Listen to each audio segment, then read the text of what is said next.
kitab kita, kitab Sabilal Idhikar, peringatan umur insan, kitab Imam Haddad. Pagi ini sepatut sesinya ialah untuk Matis Ma'had Syafi'i, Imam Syafi'i ya, yang di Ulu Kelang sana. Tetapi tak dapat pergi, saya ke sana sudah berapa bulan lantaran PKP ya. Semoga Allah Taala merahmati segala kawan-kawan kita di sana, Ustaz Zuhair kita dengan segala ustaz-ustaz yang di sana semua tu Allah Taala peliharakan, selamatkan, dan juga anak-anak kita semua Allah Taala peliharakan, selamatkan rohani dan jasmaninya. Allah Taala peliharakan daripada segala gangguan yang zahir dan yang batinnya. Allah Taala peliharakan tentang ahwal dunia dan akhiratnya. Sambung baca kitab kita sampai muka surat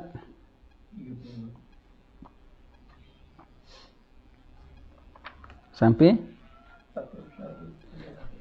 taklif syar'i bila mencapai umur baligh. Jadi anak sebelum sampai umur baligh kita dah sebut anak kecil macam mana didiknya. Kasih dia sayang mak bapaknya, kasih dia hormat keluarga tuanya, kasih dia sayang mak-mak saudaranya, pak-pak saudaranya, itu semua tu keluarganya.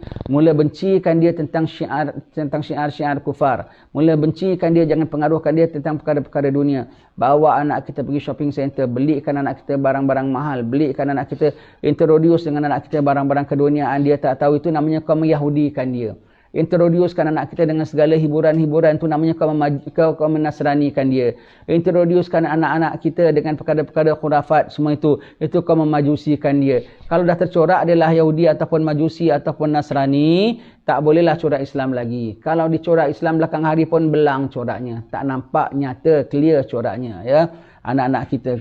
Kemudian apabila anak kita sudah sampai usia 7 tahun, 8 tahun, dah mula ajarkan sembahyang, paksakan sembahyang. 3 tahun training sampai umur 10 tahun. Ya, sampai dia boleh sembahyang sendiri dengan baiknya. Daripada anak kita punya nawaitu raf'al hadatsil asghari sampailah dia punya assalamualaikum warahmatullah, semuanya wajib dalam tangan kita yang mengajarkannya. Alhamdulillah saya ada nota sembahyang ya, menghalusi sembahyang. Waktu di Singapura dulu saya ada bikin, sekarang saya halus tambahkan lagi sikit dan saya bukukan. Tujuan bikin buku itu ialah untuk kasih kepada bapa-bapa supaya kau ajar anak kau sembahyang pakai kitab tu. Simple saja, senang saja. Jadi apa nak ajar anak kita? Nak tengok kitab-kitab fiqah besar sangat, nak buka kitab Sabilal ajar anak kita umur 7 tahun. Kasih kitab yang simple. Yang nama sujud begini, yang nama rukuk begini. Tidak full kitab itu, tetapi kadar yang diperlukan untuk bapa mengajar anak-anaknya sembahyang. InsyaAllah saya jangka nak buka pagi ini, tapi pagi ini kita dah pakai kitab ini. InsyaAllah minggu depan kita cari waktu untuk baca kitab ini. Kalau boleh khatamkan kitab itu, paling-paling tidak jadi kita tahu apa nak ajar anak kita. Sampai umur 10 tahun, dia itu praktis 3 tahun sembahyang dan puasanya. Lepas 10 tahun dah standby untuk akil baligh. Jangkau anak kita tengok lebih kurang, kita kan dah faham. Tengok anak kita tak lama, rasanya dah dekat akil baligh anak aku ni. Badannya dah mula besar, kita dah tengok begitu. Kalau budak perempuan pun kita cakap, budak lelaki pun cakap, bilang tak lama kau akan begini. Kalau budak perempuan kau akan mengalami begini darah. Kalau laki-laki kau akan mimpi begini. Cakap. Cakap terus terang, jangan segan dengan anak. Kalau kita malu minta pamannya ke apa cakap. Kalau kita malu nak cakap dengan satu orang, panggil dengan 3-4 orang sepupu-sepupunya. Kita cakap. Nanti dia tak interested. Dia dengar. Masih terjili-jili dia dengar kita cakap. Tapi apabila dah sampai waktu, nanti dia faham. Kau akan mengalami begini, kau akan mimpi begini. Mimpi apa bah? Mimpi apa? Mimpi yang lazat, mimpi laki-laki perempuan. Kau akan tahu waktunya. Nanti kau akan rasa yang lazat. Nanti apabila keluar air, nanti kau jangan takut. Dan pada ketika itu sudah ada malaikat kanan just macam talqin. Nanti datanglah 2 malaikat untuk menyoal kepadamu. Janganlah kamu takut dan jangan kamu gentar. Keduanya itu adalah makhluk Allah seperti kamu juga. Apabila ditanya kamu, man rabbuka wa man nabiyuka wa ma imamuka, aina qiblatuka wa man ikhwanuk. Talqinkan anak kita tentang rakib atid belum mungkar nakir dahulu. Nanti pada ketika itu juga sudah ada rakib dan atid mencatat segala amalanmu. Ketika itu juga kau dah tak boleh main-main. Ketika itu juga kalau kau mati, kau jawab sendiri soal kubur kau, dah tak ada direct entry lagi masuk jannah Allah Ta'ala. Kau jaga diri kau baik-baik. Kalau apa-apa kau takwa pada Allah Ta'ala, maka cara mandi wajib begini. Kasih briefing. Kasih briefing. Dan kau jangan bergaul lagi dengan budak-budak perempuan. Kau jangan campur berdosa yang begini-gini.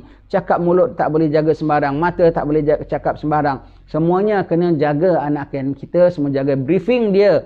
Pra-akil baligh. Nampak tanda sudah akil baligh saja, call lagi sekali. Yang Abah cakap kemarin, Abah nak ulang cakap. Sekarang dia akan alert, dia akan dengar. Kenapa? Dia dah tahu. Dia dah tahu. Nanti lepas kita cakap, nanti dia tunggu mimpi apa ya. Dia tengok. Bangun pagi, tadi malam aku mimpi lah. Mimpi indah sekali. Sedap mimpi. Mimpi makan aiskrim. Bukanlah tu rasanya. Tak ada apa-apa. Agaknya bukan itu yang maksud Abah. Tengok mimpi lagi. Semalam aku mimpi. Betul. Seronok mimpinya. Mimpi Mickey Mouse. Pun belum juga. Belum juga. Nanti satu malam dia tercengang sendiri. Dia faham. Perkara dah jadi pada diri dia. Dia faham. Nanti tengok diri dia dah mula tumbuh bulu, dah tumbuh apa semua. Dia akan tengok aku dah besar. Kalau anak yang insaf, dia akan menangis pada ketika itu. Dia akan takut, dia akan cermat. Kalau tak ajar mandi, kesian. Dia cari sana, cari sini, nak tanya segan. Budak-budak remaja kan nak tanya segan ya. Nak segan. Pergi library, tolong tengok-tengok. Terbaca buku Syiah. Terbaca buku Wahabi. Allah kesian. Bapaknya ajarkan dia. Apabila sudah akil baligh, ulang lagi. Nanti dia bilang, sekarang kau kena jaga. Sekarang tanggungjawabmu. Begini. Kasih. Kalau pada habaib, itulah convocation anaknya. Dia mulakan pakai serban. Sebab budak kecil-kecil jangan pakai serban ya. Kita budak-budak kecil pakai serban tu tak bagus ya. Belum sunnahnya lagi. Kita budak-budak kecil, tahfiz kecil-kecil pakai serban. Kau tak kasih dia ilmu yang banyak, dia terbeban. Allah, nanti dia hafalnya sekejap. Lama segala ilmu dan hafalannya dia humban. Tak ubah budak-budak tahfiz, budak-budak tak tahfiz. Mandi semua pakai seluar pendek, tak ada pun nak berkemban. Itu tak bagus. Segala amanah Allah kena pikul dan emban. Tak boleh sembarangan. Itu budak-budak kasih anak kita. Lepas itu dah boleh pakaikan serban, dah akil baligh. Pakai kalau Sayyid mula pakaikan jubah anaknya. Dah mula jaga tata tertibnya. Saya dulu mula dewasa saja bapa punya cara dengan kita. Allah. Kita ingat nak jadi dewasa kita macam seronok kan nak jadi budak besar. Makin undang-undangnya strict. Pergi sembahyang dah tak boleh sembarang pakai sembarono. Dah tak boleh pakai seluar-seluar aja gitu. Pakai kain. Kau dah dewasa. Pakai kain pula tak sembarang. Kena tengok kain cara pakai. Kau dah jadi dewasa. Kau jangan pakai macam budak-budak kecil. Pakai kain, tengok cara kainnya macam mana, litup kainnya. Tengok kainnya. Cara jalannya pun tengok. Cara pakai kasut ke terompah ke pun tengok.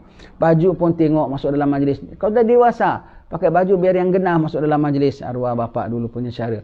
Ajar tutur bicara. Allah, kita bilang Allah makin susah. Pakai tata caranya banyak. Tata cara cakap dengan orang tua. Tata cara duduk dalam majlis. Tata cara duduk dalam kenduri kendara. Semua dah diajarkannya. Kau dah dewasa. Semua cara pakaian kita semua berubah serta merta. Aku yang kan dah jadi macam abang-abang lah rasanya ya. Rupanya Allah lagi strict lagi bapak kita lagi ya. Arwah bapak punya jaga sampai begitu sekali punya sekali dia punya dia setkan standard kita semua begitu Allah begitu. Jadi anak kita akil baligh saja panggil. Dan lepas akil baligh dia orang Melayu sebut apa? Bujang tanggung. Dah bujang tapi masih bapaknya tanggung maknya tanggung semua umur 16 17 tahun Ketika itulah bukan umur main-main. Anak kau ketika itu kau main-main sampai ketua suka main-main. Ketika itu dia dah mulai tahu nak barang, nak beli barang mahal, nak jam tangan mahal, nak handphone mahal, nak baju mahal, nak sepatu mahal. Nanti dah mula dia biar apa asal bergaya. Tak mau anak ketika itu kita simpelkan dia. Ketika itu seleranya dah mula makin orang dewasa tapi akalnya masih macam budak-budak kecil. Maka ketika itu guide, ketika itu gasak dengan ilmu pengetahuan. Kau kenapa duduk rumah baca kitab? Kenapa kau duduk begini? Pergi kuliah. Pergi kiai sana, pergi sini. Tahan hantar anak kau duduk pondok pun tak apa. Sampailah anak kau belajar. Jangan bimbang ketika itu dia belum ada darah tinggi. Dia belum ada gout. Dia balik malam sikit pun dia tak pening. Dia jalan sana jalan sini pun kaki dia tak bengkak. Suruh dia kuliah. Kalau kita dah tua sikit jalan aja kaki sudah bengkak. Sekurang tidur sikit aja darah tinggi sudah naik. Budak-budak ketika itu kasih sampai dia corak Islam tu meresap pada dia, terbentuk kepada dia waktu-waktu gini very critical. Waktu baru-baru akil baligh ini yang kau dah corakkan dia semua akan melayang ataupun semua akan menetap dan membentuk. Ketika baru akil baligh sampai dah tetap semua. Dia dah tahu cari nak pergi kuliah situlah ada maulid di sana, saya minta izin nak pergi nampaknya anak aku dah mula cenderung. Sampai tengok dia belah sendiri, dia ongoing sendiri, ingin nak ikut daurah lah di Hadramaut umpamanya ya. Ada maulid besar, maulid akbar di Solo umpamanya, kawan dia ajak. Lepaskan. Kita pantau aja, kita pantau. Alhamdulillah anak aku dah lekat corak. Tengok pergaulannya macam mana, tengok sukanya anak aku tengok dengan perempuan macam mana. Tengok anak aku dengan jantan macam mana. Sekali anak aku suka jantan rupanya. Na'udzubillah. Aku tak kasih dia gaul dengan perempuan. Rupanya dia lagi sukanya jantan. Na'udzubillah. Tak boleh lekas-lekas kahwinkan. Lekas-lekas kahwinkan. Lekas-lekas carikan jalannya. Kena pantau kita sebagai orang tua. Kita kena tengok. Kena tengok. Jangan kasih anak kita keduniaan. Jangan kasih anak kita keduniaan. Tak bagus. Kita dah tua keduniaan pun tak bagus. Anak kita dikasih keduniaan. Belikan anak kita jam tangan yang orang lain tak ada, dia seorang ada. Fikir apalah, tak ada perlu. Handphone yang orang lain tak ada, anak kita ada. Semua jangan. Kitanya pun tak boleh begitu. Ini kan pula anak-anak kita yang baru meningkat remaja, terset terus soraknya begitu ya.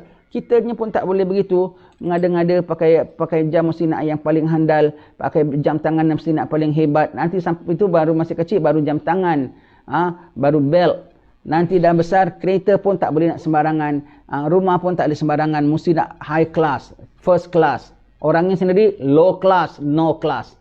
Na'udzubillah min zalik.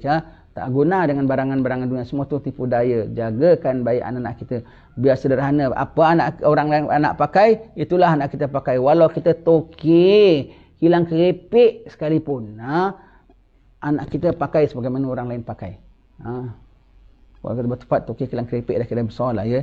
Atau KL tokek kilang apa agaknya. Kalau Terengganu tokek kilang keropok. Sini tokek kilang keripik. Lebih kurang lah juga. Taklif syar'i bila mencapai umur baligh. Tuan-tuan, ini kitab kita belajar untuk kita terapkan pada anak kita. Dan ini kitab kita belajar untuk kita semak diri kita. Kalau kita pasti usia baligh, mak kita tak lakukan gini pada kita. Bapak kita tak lakukan gini pada kita, kita kena rewind. Kita kena backdate. Kita kena pasangkan balik diri kita. Jangan kita bilang, bapak aku tak ajar dulu. Bapak aku tak ajar dulu. Kau belajarlah sendiri. Macam-macam benda bapak kau tak ajar pun kau tahu ajar. Bapak kita ada belajar internet tak? Ajar kita internet. Bapak kita ajar kita handphone tak? Bapak kita ada ajar kita driving tak? Kan tak ada. Kan kita belajar sendiri kan? Ini ilmu pun kita belajar sendiri. Kalau kita tengok, bapak aku tak terapkan aku. Mungkin dia salah pandang. Mungkin dia silap. Kita tebus kesilapan bapak kita dengan kita belajar sendiri. Kita terapkan pada diri kita sendiri. Ya.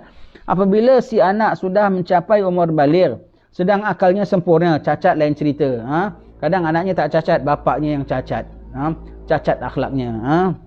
Maka sudahlah ia menjadi mukallaf. Mukallaf tu apa? Sampai seruan Islam dipertanggungjawabkan untuk imannya dan amal salihnya semua ya.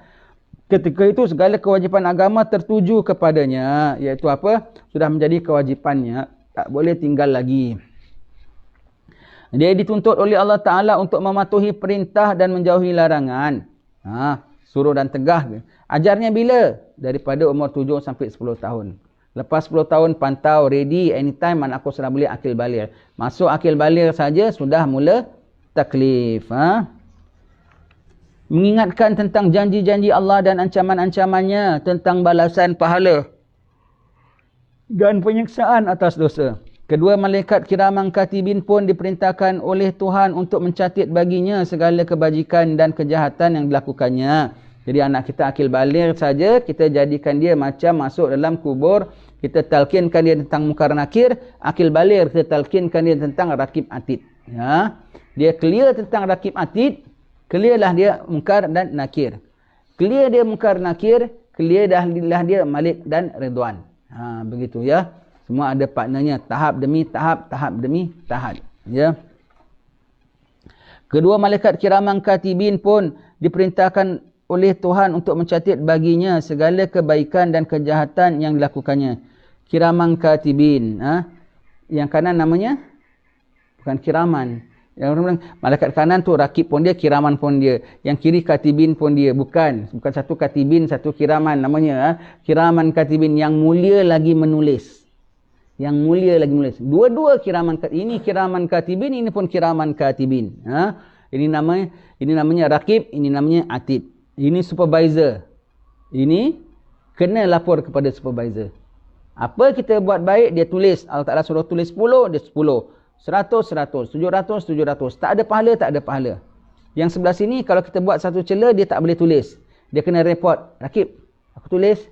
Hold on. Tunggu. 6 jam. Kalau dia tak tobat, baru kau tulis. Lepas 6 jam, dia dah tobat. Sebelum 6 jam, kau tak payah tulis lah. Tak masuk rekod pun.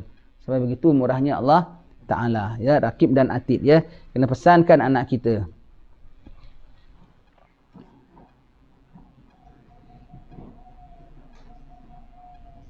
Seorang malaikat di kanannya menuliskan segala kebajikannya. Dan satu lagi di kirinya menuliskannya tentang kejahatannya. Pernah tak mak bapak kita sebutkan kita begini? Ya. Kalau tak pernah, sekarang kita kena realize sendiri. Kena sedar sendiri ada malaikat tu di kanan dan kiri kita. Kena jaga sendiri. Ya. Tak boleh tidak. Tak boleh tidak. Ya. Kena jaga sendiri. Firman Allah Subhanahu Wa Ta'ala. Wa inna alaikum lahafizin kiraman katibin ya'lamuna ma taf'alun. Dan sungguhnya untuk kamu ada beberapa penjaga, penulis-penulis yang mulia. Mereka mengetahui apa yang kamu lakukan. Sebab itu malaikat kiraman katibin pun termasuk malaikat hafazah. Hafazah ialah malaikat yang menjaga kita, mencatatkan amalan kita, memeriksa kita, mendoakan kita. Termasuk malaikat kiraman katibin, termasuk malaikat hafazah kita. Dia mengatakan 10 malaikat hafazah kita. Ya. Firmannya lagi, إِذْ يَتَلَقَّى الْمُتَلَقِّيَانِ عَنِ الْيَمِينِ وَعَنِ الشِّمَالِ قَعِيدٍ مَا يَلْفِظُ مِنْ قَوْلٍ إِلَّا لَدَيْهِ رَقِيبٌ عَتِيدٌ. Ketika disambut oleh dua malaikat yang menyambut, seorang duduk di sebelah kanan dan seorang lagi di sebelah kiri. Tiada diucapkan suatu perkataan pun melainkan ada di dekatnya pengawas yang senantiasa sedia. Nanti kita kenalkan anak kita ketika dia sebelum akil baligh. Ya, dari kecil dah bilang ada malaikat kanan, ada malaikat kiri. Jadi dia tahu, dia senantiasa dia tahu. Kemudian nanti dia akan betul-betul nampak kiraman katibin ini pada ketika dia buka akan hijabnya nak meninggal dunia. Awal mula malaikat dia nampak malaikat apa? Raqib dan Atid. Raqib dan Atid dia akan mula nampak. Akan nampak. Begitu ya.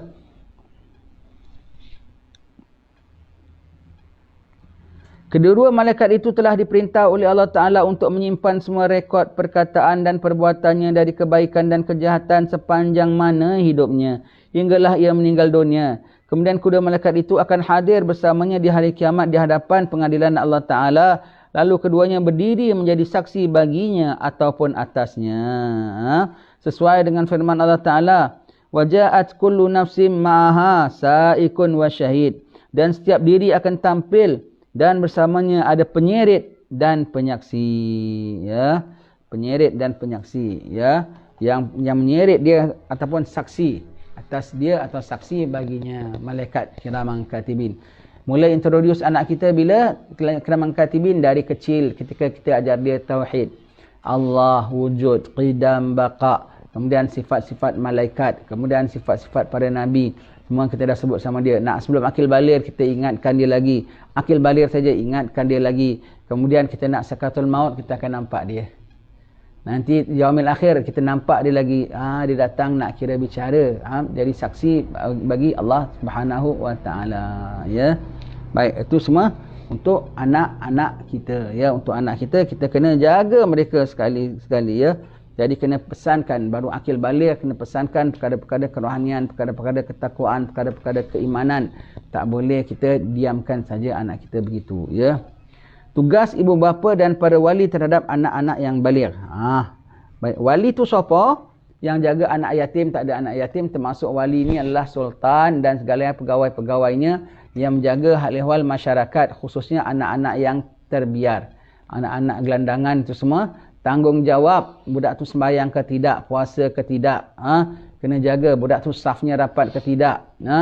Termasuklah kalau kau perlu jaga budak tu vaksin ke tidak pun kau jagalah. Tapi jangan kau lupa budak tu sembahyang ataupun tidak. Budak tu ibadat ke tidak. Budak tu tahu mandi ke tidak. Budak tu tahu kenal Allah ke tidak. Budak tu kenal Rasul ke tidak. Budak tu tahu malaikat ke tidak. Semua di bawah tanggungjawab. Di bawah tanggungjawab semua orang yang menguasai akan masyarakat. Baik.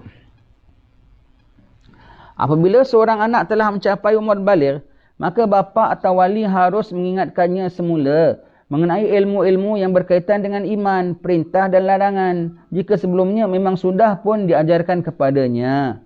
Dan diperingatkannya sebelum ia capai umur baligh dahulu. Betul? Sebelum umur baligh sudah sebutkan. Begini-begini, umur baligh rewind. Dengan anak kita. Kadang-kadang jangan sampai baligh anak kita. Cucunya dah baligh pun, yainya belum ajarkan bapaknya. Tak boleh ya. Tak boleh. Kena ajar anak kita sebelum akil baligh. Sebutkan dia, akil baligh saja terapkan lagi. Ingatkan lagi. Sekarang dah tanggungjawabmu. Padahal akil baligh saja, dia dah nak suruh kerja, dah boleh kerja tau. Dah tak boleh tanggungjawab dia. Zakat dia atas diri dia sendiri. Puasa atas diri sendiri. Cari nafkah atas diri sendiri. Tapi mampukah anak kita? Belum mampu. Ketika itu bapaknya guide. Sampai masa ilmunya. Sampai betul masa ilmunya. Umur 15-16 dah mula timbul ilmu. Introduce dengan kiai-kiai. Introduce dengan alim-alim ulama'. Kalau aku mati, dia tahu siapa nak cari. Nak belajar ilmu dengan siapa. Tata cara yang macam mana. Kemudian, sampailah umur 20 tahun, dah nampak tanda kecemerlangan. Lepas umur 20 tahun, dah boleh memberi bimbingan. Boleh memberi pengajaran. Kepada dirinya dan kepada yang lainnya. Sampailah nanti dia dapat kahwin, dia dapat bimbing anak dan isterinya. Sampailah terus umurnya 30 tahun, dah makin menjadi manfaat bagi masyarakat. Sampai umur 40 tahun, dah jadi ahli hikmah. Umur 40 tahun saja dah boleh diminta nasihatnya, dah minta nunung. Umur 40 tahun masih terjili-jili, masih pencilaan, masih macam budak kecil, masih tak senonoh PL-nya. Tak bagus ya. Dah masih macam dah besar PL masih macam budak-budak. Nampak jam mahal masih minat. Nampak kain mahal masih minat. Nampak benda-benda mahal masih minat. PL masih macam budak-budak kecil. Dah matang. Umur 20 dah mula matang fikirannya. Kalau tak capai kecemerlangan before 20, tidak ada kegemilangan after 20. Dalam apa bidang sekalipun. Ajarkan anak kita. Dunia tak ada nilai. Jangan sibuknya semua dunia, gaya, style saja. Hiburan, nak relax, nak fun saja anak kita. Dia kecil-kecil dia buat begitu, kita cubit dia. Kita pukul dia.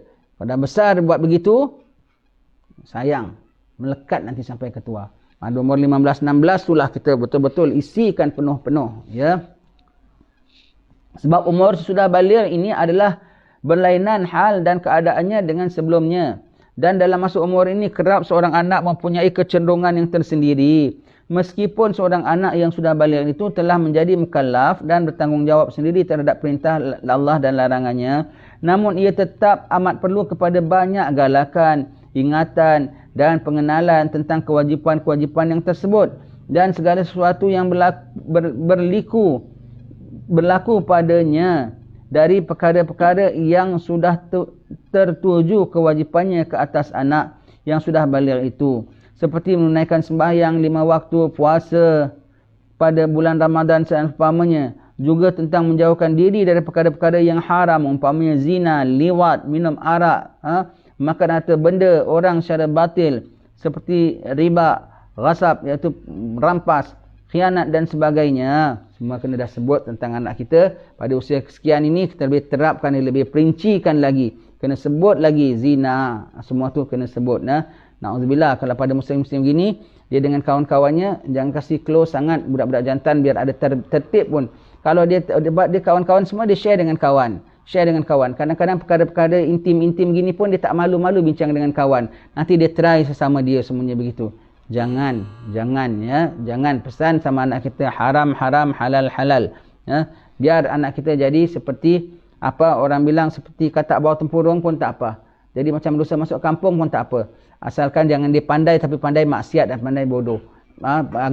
Pandai perkara-perkara bodoh dia pandai. Tak mau. Biar tak pandai pun tak apa anak kita. Ya. Didik dia dan terap dia. Ya. Nanti dah besar. Nanti kadang-kadang masa gitu kawan-kawannya macam pulaukan dia. Apa kau budak gini macam tak gitu. Tapi nanti tengok dah dia sudah meningkat umur 40. Kawan-kawan dia cari dia ke tidak? Nak minta nasihat jumpa dia ke tidak? Nak ada kemusykilan tanya dia ke tidak? Merujuk kepada dia ke tidak? Dulu kau pencilkan dia gitu, kau kucilkan dia, kira macam nerd lah gitu kan. Tak, nanti kau tengok belakang hari. Siapa rujuk siapa? Siapa minta tolong siapa? Begitu ya.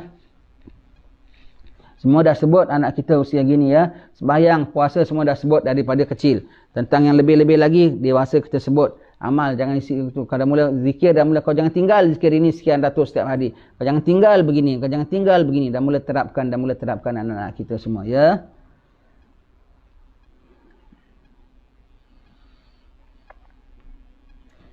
Meskipun untuk mengetahui perkara-perkara ini semua, si anak yang baligh itu harus mempelajarinya sendiri setelah ia mencapai umur baligh. Patutnya dia cari sendiri tau. Tahukah dia cari sendiri?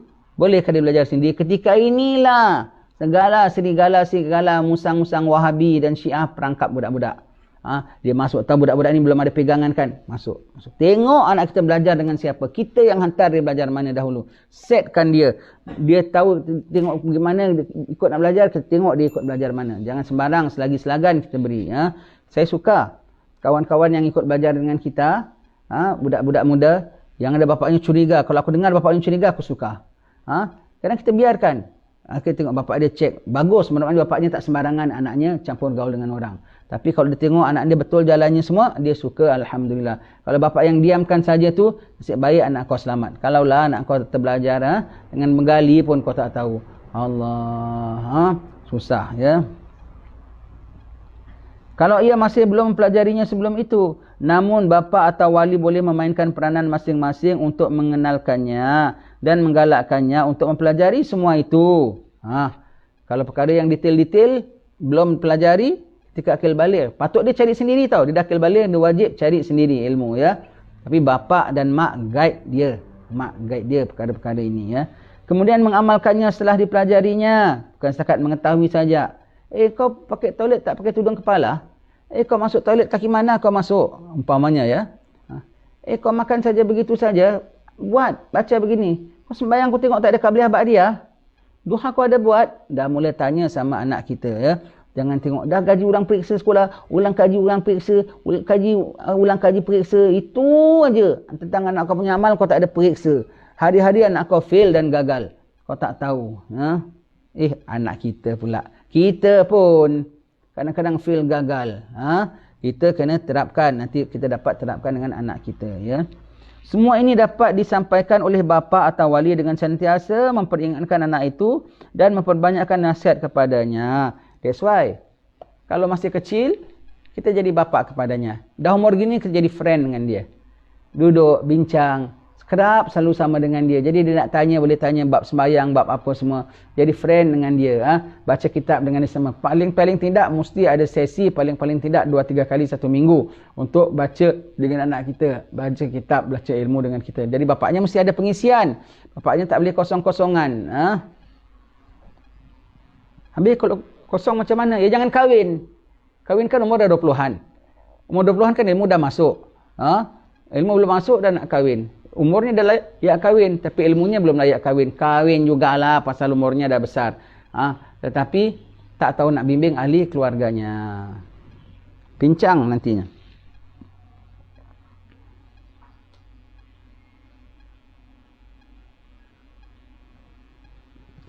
Sama ada perkara yang diingatkannya itu perkara yang wajib ataupun sunat yang dituntut, sunat muakkadah. Hal ini tentulah tidak semuanya sama, malah berbeza-beza dengan perbezaan kepada keadaan bapa, wali dan anak-anak. Anaknya macam mana, bapaknya macam mana, walinya macam mana, berbeza-beza tempatnya. Kasih terapkan anak kita semua, ya, terapkan anak kita. Kalau kita di kampung senanglah anak kita tak payah. Jangan pergi mall, tak ada mall pun. Begitu, ya. Sekarang kita kena jaga. Kalau sekarang ini kena kenalkan anak kita masjid. Masjid tempat sembahyang Jumaat. Sebab dia tak sembahyang Jumaat lagi, budak-budak tak pergi. Dia belum vaksin. Lagi dalam PKP budak-budak tak boleh pergi. Padahal umur itulah mereka tengah pergi. Kita tanggungjawab macam mana nak carikan jalan anak aku kenal ke masjid dan kenal ke surau, kenal kuliah. Cari macam mana. Tak boleh anak aku pergi ke tempat ilmu, bawa ilmu datang ke tempat aku. Panggil ustaz datang rumah ke apa begitu. Jadi nampakkan dengan perkara-perkara yang baik. Tak boleh anak aku tuntut ilmu di masjid, rumah aku jadi tempat tuntut ilmu. Bapaknya sendiri jadi ustaznya mengajarkannya. Wallahu a'lam bissawab. Akhiru da'wahum alhamdulillah.